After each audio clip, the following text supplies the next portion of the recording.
Hello friends, good evening.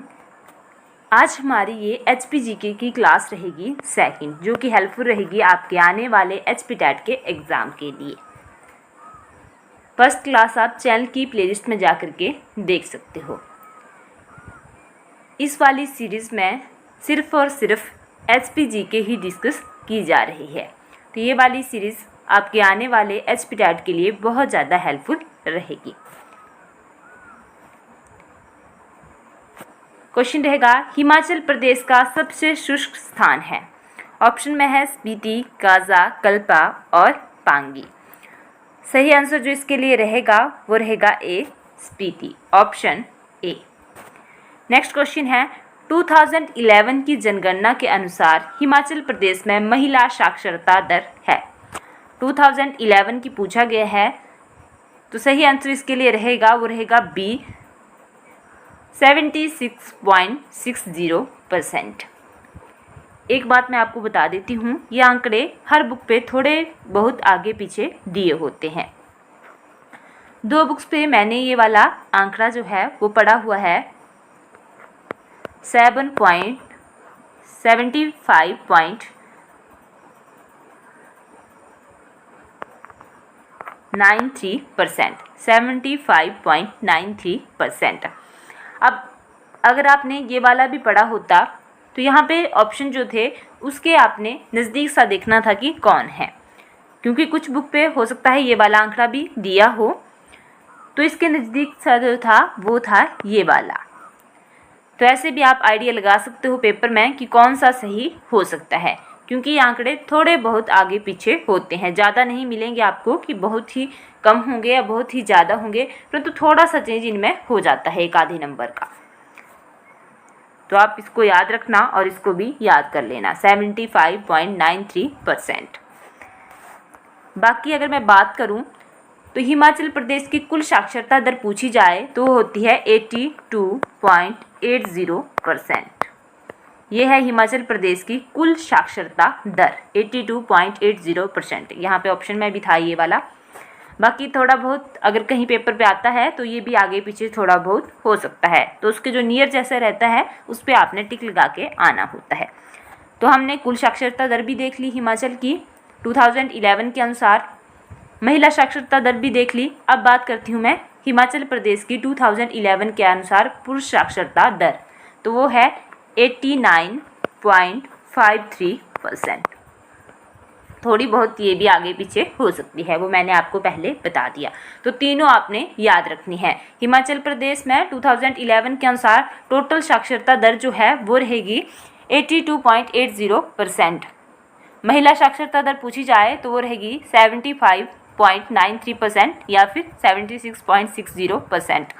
और पुरुष साक्षरता दर की बात की जाए तो वो रहती है 89.53%। तो आपने इसमें ही कंफ्यूज नहीं होते रहना है कि मेरी बुक पे 90 लिखा हुआ है या फिर 88 लिखा हुआ है, थोड़ा बहुत इसमें चेंज हो सकता है। नेक्स्ट क्वेश्चन की तरफ चलते हैं। नेक्स्ट क्वेश्चन है कि हिमाचल प्रदेश के कांगड़ा जिले में बिलिंग डैश डैश के लिए प्रसिद्ध है। मैक्सिमम टाइम पेपर में पूछा जाने वाला क्वेश्चन है ये। सही आंसर जो इसके लिए रहेगा वो रहेगा hang gliding, option A. Next रहेगा, Himalayan hill states regional council किस वर्ष स्थापित किया गया। तो सबसे पहले तो आपको पेपरों में इसकी शॉर्ट फॉर्म देखने को मिल सकती है, जो होती है HHSRC। अब जिसने पढ़ा होगा, जिसको आइडिया होगा, वो इस क्वेश्चन को सही करके आएगा, पर जिसको आइडिया नहीं होगा वो अपना इस क्वेश्चन को आते आते भी वहाँ पे गलत करके आ सकता है। तो इसको भी जरूर ध्यान रखें, क्योंकि पेपरों में, दो पेपर में मैंने ही से शॉर्ट में HHSRC लिखा हुआ देखा है। तो Himalayan hill state regional council was established in which year, तो ये हुई है ऑप्शन डी सही रहेगा 1946 में। फुल फॉर्म जरूर याद रखें, H से हिमालयन, H से हिल, S से स्टेट्स, R से रीजनल और C से काउंसिल। क्योंकि कई बार हो जाता है हमें क्वेश्चन आता होता है और वहाँ पे कुछ ऐसी कंडीशंस होती हैं जिन्हें हमें पता नहीं लगता। अब जैसे शॉर्ट में HHSRC लिखा हुआ आता, हो सकता है हमने नहीं पढ़ा हो, क्योंकि उन्होंने फुल फॉर्म तो वहाँ पे दी नहीं होती, तो हमने सोचना था पता नहीं क्या आ गया, फिर हमने मर्जी का टिक लगाना था, ठीक होगा तब भी, नहीं होगा तब भी। तो इसको जरूर ध्यान रखें। नेक्स्ट क्वेश्चन रहेगा 70, ग्वालियर स्टेट की स्थापना किसने की? ऑप्शन में है हरिचंद, हमीरचंद, संसार चंद, इनमें से कोई नहीं।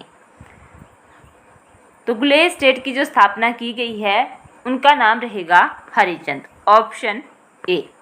अगर राजधानी पूछी जाए इस रियासत की तो वो थी हरिपुर, इन्हीं के नाम पे राजधानी भी थी हरिपुर।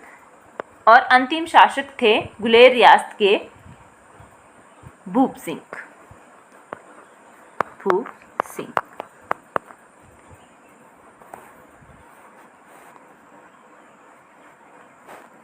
बाकी यहाँ से कुछ मैं आपको मेन रियासतें बता देती हूँ, क्योंकि है ये काफ़ी, अगर मैं बीच में बोलने लगूँ तो फिर ये काफ़ी हो जाएंगी। सबसे पहले बात करते हैं भगाट रियासत की। इसके संस्थापक थे बसंतपाल। राजधानी भी इन्हीं के नाम से है, बसंतपुर। और कई बार अंतिम शासक भी पूछ लिया जाता है। वैसे मैक्सिमम टाइम जो पूछा जाता है पेपरों में वो संस्थापक और राजधानी ही पूछा जाता है। अगर एग्जामिनर थोड़ा डीप चला जाएगा तो अंतिम शासक भी पूछ लेता है, तो वो रहते हैं दुर्गा सिंह। अंतिम शासक याद हो सकें तो कर लेना, नहीं होंगे तो आप छोड़ भी सकते हो, क्योंकि पेपरों में हो सकता है आए या नहीं आए, परंतु संस्थापक और राजधानी तो आ ही जाती है, तो उसको आपने जरूर याद रखना है। बात करती हूँ मैं त्रिगर्त राज्य की। त्रिगर्त राज्य या रियासत बोलो। इसके संस्थापक जो रहेंगे उनका नाम था सुशर्मा। ये मैक्सिमम टाइम पेपरों में पूछी जाती है।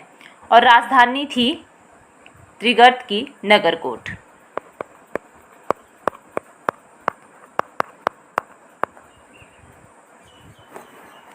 अंतिम शासक थे ध्रुवदेव चंद्र। नेक्स्ट रहेगी कहलूर रियासत। कहलूर रियासत के संस्थापक की अगर मैं बात करूं तो वो थे वीरचंद चंदेल। वीरचंद चंदेल, ये पेपरों में कई बार पूछा गया क्वेश्चन है। और राजधानी थी नैना देवी। नैना देवी। नेक्स्ट रियासत रहेगी भागल रियासत। संस्थापक रहेंगे भागल रियासत के अजय देव। और इसकी राजधानी थी अर्की। ये भी पेपरों में पूछा गया क्वेश्चन है। नेक्स्ट बात करते हैं हंडूर या नालागढ़ की।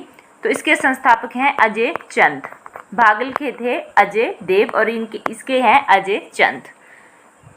राजधानी थी इसकी नालागढ़। बात करते हैं चंबा रियासत की, क्योंकि ये मेन तो आपको याद रखनी ही पड़ेंगी। चंबा रियासत के जो संस्थापक थे उनका नाम रहेगा मारूवर्मन। कहीं पे मारू लिखा है, कहीं पे मेरू लिखा है। मारूवर्मन या फिर मेरूवर्मन। आपको ये पेपरों में या तो मारू देखने को मिलेगा या फिर मेरूवर्मन। तो चंबा रियासत के संस्थापक थे मेरूवर्मन और राजधानी थी इसकी ब्रह्मपुर या चंबा। नेक्स्ट बात करते हैं जसवा राज्य की। तो इसके संस्थापक थे पूर्वचंद और राजधानी थी इसकी राजपुरा।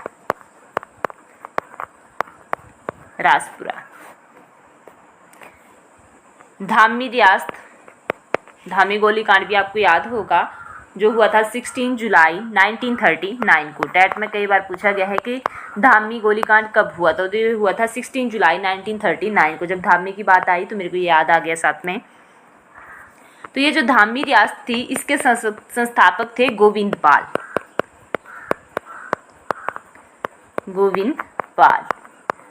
धामी की जो राजधानी थी वो थी हलोग।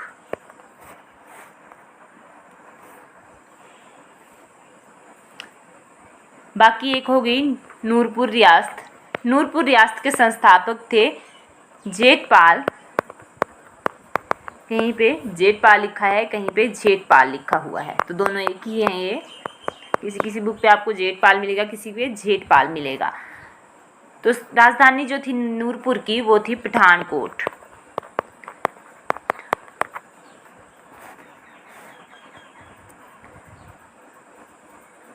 बुशहर रियासत। बुशहर रियासत के संस्थापक थे प्रद्युमन और राजधानी थी कामरूप। अंतिम शासक थे पद्मदेव। एक रह जाती है सुकेत रियासत। सुकेत के संस्थापक थे वीरसेन। वीरसेन, वीरचंद चंदेल थे कहलूर के और ये हैं वीरसेन। तो ये हैं सुकेत के, और राजधानी जो थी सुकेत की वो बनेड़, वर्तमान में जो सुंदरनगर नाम है जिसका, वहाँ पे थी। दरकोटी रियासत। दरकोटी के संस्थापक थे दुर्गा सिंह। तो ये वाले क्वेश्चन जो है वो मैक्सिमम टाइम पेपरों में पूछे गए हैं। पूछे और भी गए हैं, परंतु यहाँ से मैक्सिमम टाइम पूछे गए हैं, तो इतने तो आपने याद कर लेने हैं। बाकी कोई पूरे कर सकते हैं याद तो पूरे कर लेना, क्योंकि कोई भी क्वेश्चन बीच से उठा के वो डाल देते हैं। फिर आप जब आधा अधूरा पढ़ ही लेते हो तो थोड़ा सा और मेहनत कर लो, क्योंकि इतना पढ़ने के बाद अगर आपका वो मेन क्वेश्चन ही छूट जाए तो ऐसा करना कि पूरे ही इनको याद कर लेना। जितने मैंने बताए उतने तो कर लेना, बाकी बचते हैं उनको भी आपने याद कर लेना है। नेक्स्ट रहेगा 71। हिमाचल प्रदेश संघीय क्षेत्र कब से कब तक था? सही ऑप्शन रहेगा सी, 1956 से लेकर के 71 तक। उसके बाद जो है वो 25 जनवरी 1971 को हिमाचल प्रदेश को पूर्ण राज्य बना दिया गया था। 25 जनवरी 1971 को ये भारत का 18वां पूर्ण राज्य बना था। उस टाइम भारत की प्रधानमंत्री थी श्रीमती इंदिरा गांधी।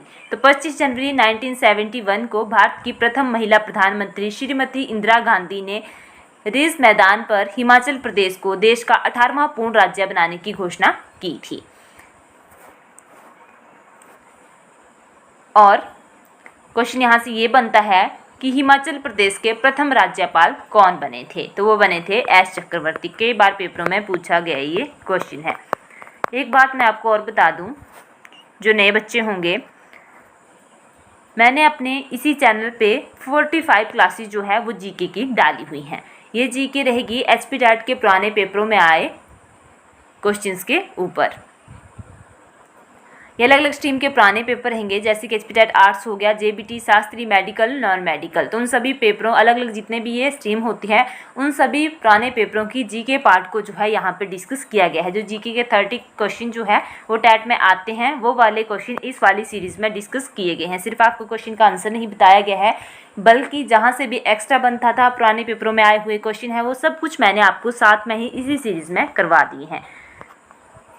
तो जिन्होंने ये सीरीज़ नहीं देखी होगी उन्होंने यहाँ से कर लेना है, क्योंकि अगर यहाँ से टैट के पुराने पे क्वेश्चन रिपीट होते हैं तो आपको हेल्प मिल जाएगी। और दूसरा, अगर वहाँ से एक्स्ट्रा क्वेश्चन बनते हैं जो मैंने एक्स्ट्रा बताए हुए हैं, तो भी आपको बहुत ज़्यादा हेल्पफुल मिलेगी। और आपको अलग अलग स्ट्रीम के पुराने जीके के क्वेश्चन देखने को मिल जाएंगे कि किस वाले पेपर में कौन से क्वेश्चन आए हुए थे।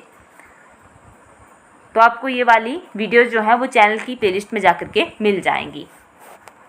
और दूसरा, जिन्होंने ये क्लासेस लगाई होंगी, तो हमने जो ये नई एचपी जीके की सीरीज़ स्टार्ट करी हुई है, उन्होंने खुद देखना कि उनके कितने ज़्यादा क्वेश्चन यहाँ से हल हो रहे हैं।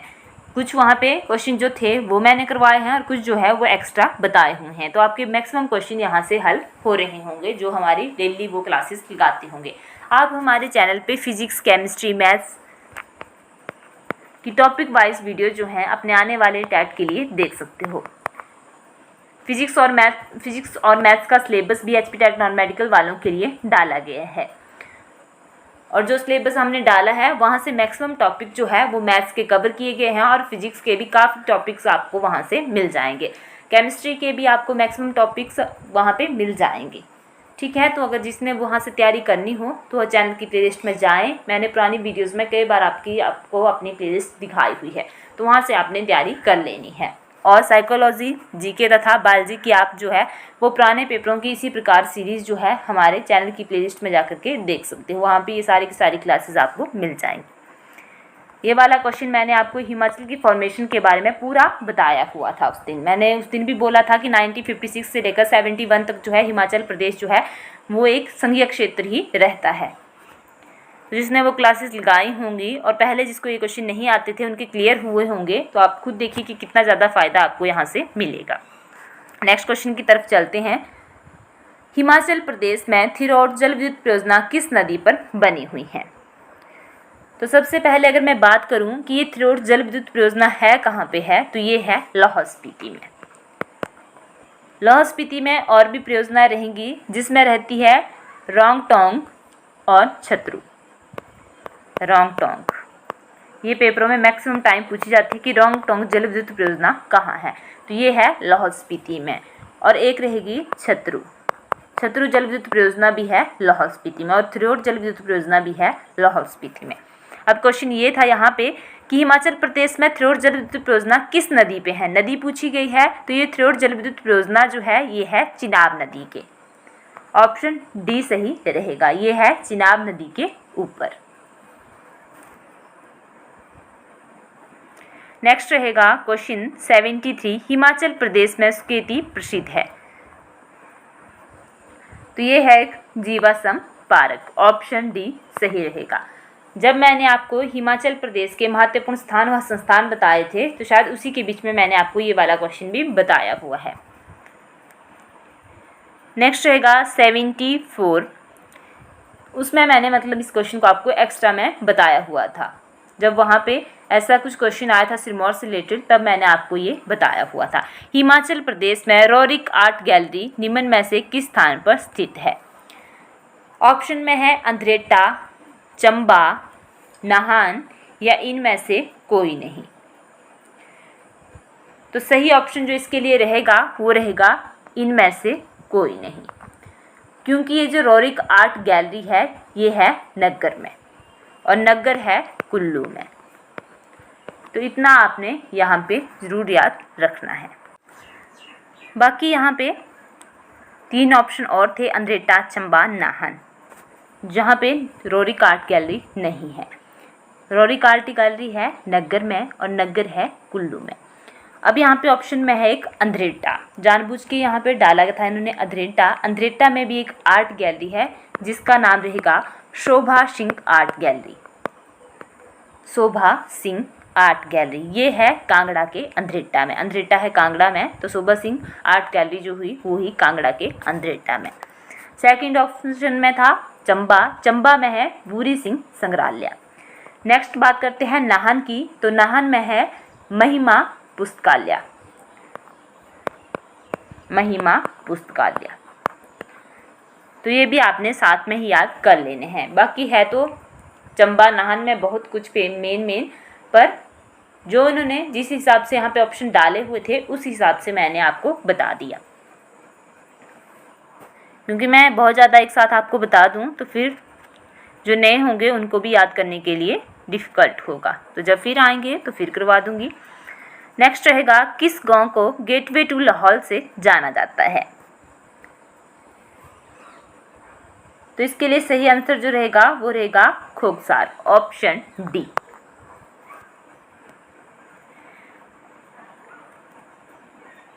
नेक्स्ट रहेगा हिमाचल प्रदेश में नेशनल बायोलॉजिकल लैबोरेटरी किस स्थान पर स्थित है?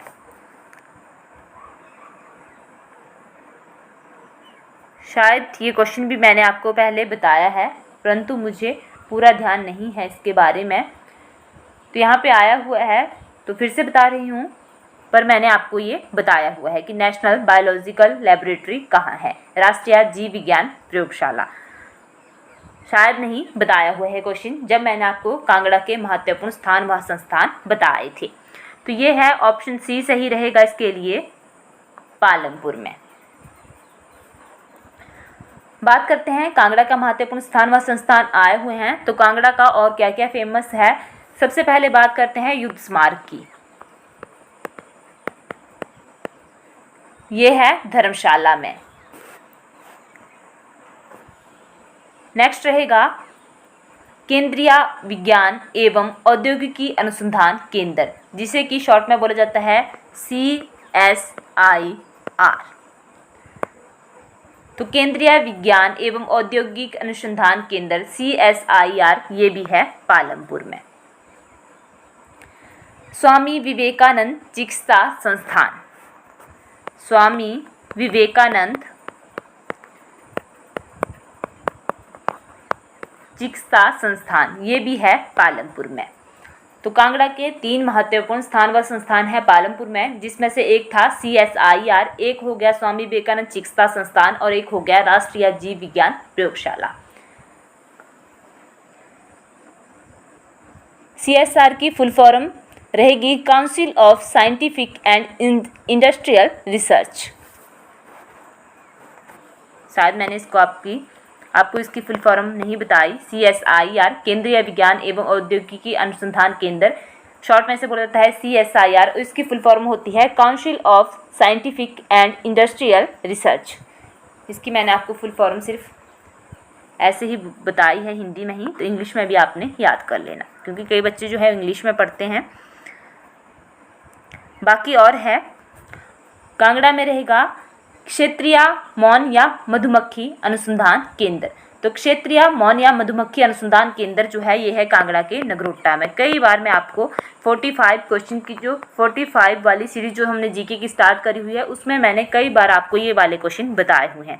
तो जिन्होंने पहले पढ़े होंगे उनका रिवीजन हो जाएगा, पर इतनी ज़्यादा पढ़ने के बाद भी अब भी अगर आपने वो क्लासेस लगाए होंगे और अगर आपको ये क्वेश्चन नहीं आते हैं तो फिर आप खुद देख लीजिए कि आप कैसे इनको याद करोगे, क्योंकि ये ज़रूरी है। नेक्स्ट रहेगा राष्ट्रीय फैशन प्रौद्योगिकी संस्थान, जिसे कि शॉर्ट में बोला जाता है NIFT, राष्ट्रीय फैशन प्रौद्योगिकी संस्थान, national institute of fashion technology. तो ये है कांगड़ा के छेब में, क्योंकि उनको भी पता होता है कि इतने सभी बच्चों को आइडिया होता है कि कहाँ होगा, डिस्ट्रिक्ट सभी बता देंगे, इसलिए वो एग्जैक्ट स्थान पूछते हैं। तो ये जो है राष्ट्रीय फैशन प्रौद्योगिकी संस्थान ये है छेब में। एक रहेगा हिमाचल प्रदेश पुलिस प्रशिक्षण केंद्र, हिमाचल प्रदेश पुलिस प्रशिक्षण केंद्र, ये भी पेपरों में मैक्सिमम टाइम पूछा जाता है। तो ये रहेगा कांगड़ा के ड्रोह में।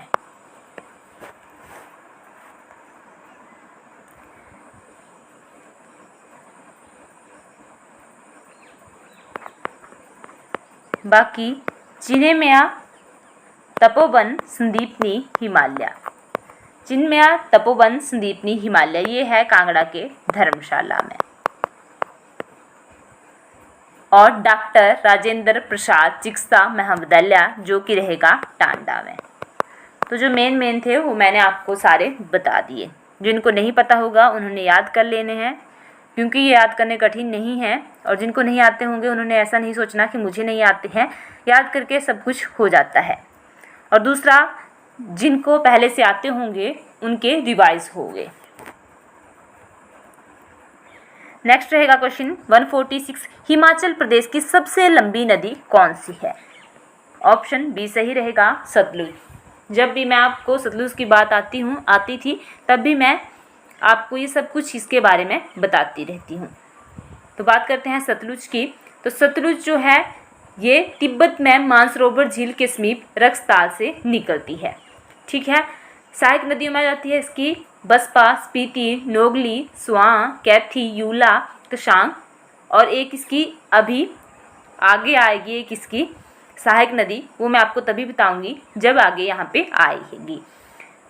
हिमाचल प्रदेश में ये 320 किलोमीटर की दूरी जो है वो तय करती है। यह हिमाचल प्रदेश की सबसे लंबी नदी है। कई बार मैंने आपको ये बताई हुई है बात। और यह जो है वो किन्नौर जिले के सिपकिला नामक स्थान पर हिमाचल में प्रवेश करती है। ये क्वेश्चन 2017 के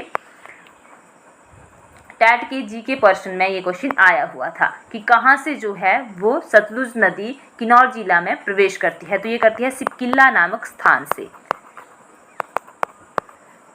उसके बाद फिर ये कसोल नामक स्थान से बिलासपुर में भी प्रवेश करती है, चौरा नामक स्थान से शिमला में प्रवेश करती है, फिरनू नामक स्थान से मंडी में प्रवेश करती है और भाखड़ा नामक स्थान से हिमाचल प्रदेश छोड़कर जो है पंजाब में मिल जाती है।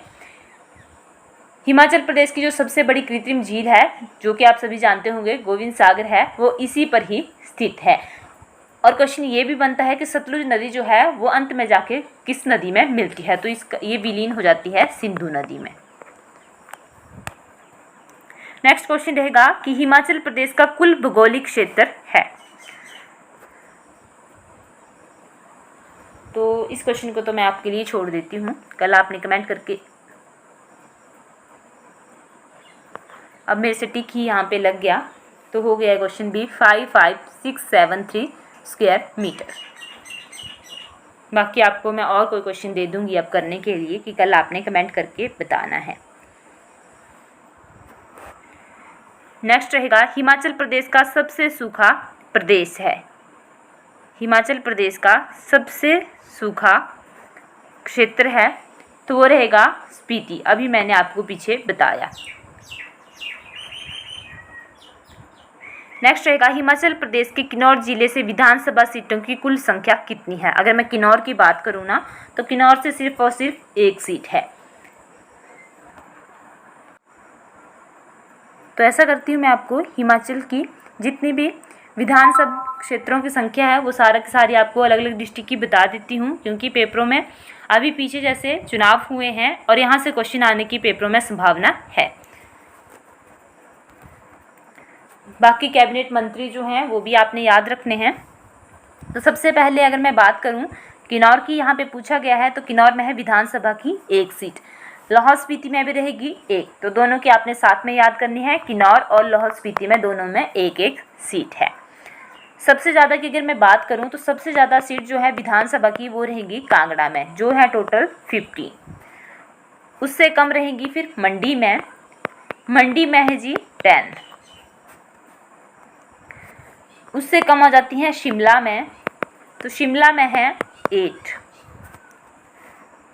फिर बात करते हैं चंबा की, हमीरपुर की और सिरमौर की, सोलन की और ऊना की। तो इन पांचों का आपने इकट्ठे याद रखना है। चंबा, हमीरपुर, सिरमौर, सोलन, ऊना, इन पांचों में ही 5-5 सीटें हैं। सभी इन विधानसभा की जो है वो 5-5 सीटें हैं इन डिस्ट्रिक्ट में। चंबा में भी 5 है, हमीरपुर में भी 5 है, सिरमौर में भी 5 है, सोलन में भी 5 है और ऊना में भी 5 है।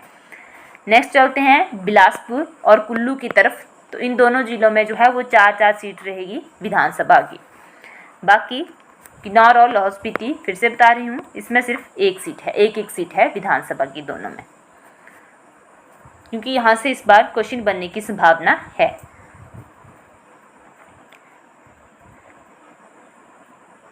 नेक्स्ट रहेगा 150 नगर विकास ब्लॉक हिमाचल प्रदेश के किस जिले का भाग है। अभी मैंने आपको रॉरिक आर्ट गैलरी बताया और वहाँ पे मैंने बोला कि ये जो रॉरिक आर्ट गैलरी है ये है नग्गर में और नग्गर है कुल्लू में। तो वहीं से ध्यान से सुना होगा, जिसको नहीं आइडिया होगा। वैसे तो मैक्सिमम क्वेश्चन ये सभी बच्चों को आते होंगे, परंतु फिर भी हो जाता है कई बार नहीं भी आते होंगे। तो जिन्होंने वो पुराना क्वेश्चन ध्यान से सुना था उसका यहीं से ये क्वेश्चन निकल के आ रहा है।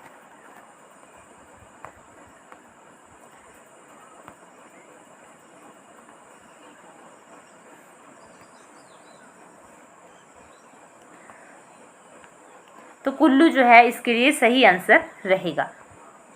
तो बस आज हम इतना ही करते हैं, क्योंकि हमारी वीडियो जो है वो लंबी हो चुकी है। तो देखना कल आज मैं क्वेश्चन पूछ रही हूँ, कल कौन कौन उसका कमेंट करेगा, क्योंकि इतना ज़्यादा मैं आपको बताती हूँ, एक क्वेश्चन तो आपका बताना भी बनता है ना। तो आपके लिए कल के लिए मैं कुछ काम दे रही हूँ, उसका आंसर ज़रूर कमेंट करके बताएं कि बुडिल जो है वो किसकी सहायक नदी है। ठीक है, ये आपके लिए कल के लिए काम रहेगा। जरूर बताएं कि ये जो बूढ़ी नदी है ये किस नदी की सहायक नदी है। तो मेरा मानना तो ये है कि इसका आंसर जो है वो मैक्सिमम बच्चे देंगे। तो मैं भी वेट करूँगी, ज़रूर कमेंट करके बताएं कि बुडिल जो है वो किसकी सहायक नदी है, क्योंकि ये टैट में पहले 3 टाइम पूछा गया क्वेश्चन है। और 45 जो क्लासेस मैंने डाली हुई हैं, जिन जिन बच्चों ने क्लासेस लगाई हुई हैं उनको तो ये आंसर आता होना ज़रूरी है, क्योंकि ये वाली उस सीरीज़ में मैंने बुडिल के बारे में कम से कम जो है वो 10 टाइम बताया हुआ है। और जो नए बच्चे होंगे उनको भी इस क्वेश्चन का आइडिया होगा, तो उन्होंने भी जरूर कमेंट करके बताना है। जिनको नहीं होगा उन्होंने सर्च करके बताना, क्योंकि अगर आप ऐसे क्वेश्चन को खुद ढूंढते हो जब आपको पता नहीं होगा, या फिर आपको पता तो होता है परंतु आप भूल जाते हो, तो बार बार रिवाइज होता रहता है, तो वो आपकी ही हेल्प होती है। तो ज़रूर कमेंट करके बताएं कि बुडिल जो है वो किस नदी की सहायक नदी है। वीडियो अच्छी लगे वीडियो को लाइक कर दें, शेयर कर दें और चैनल को सब्सक्राइब करना ना भूलें। Thank you.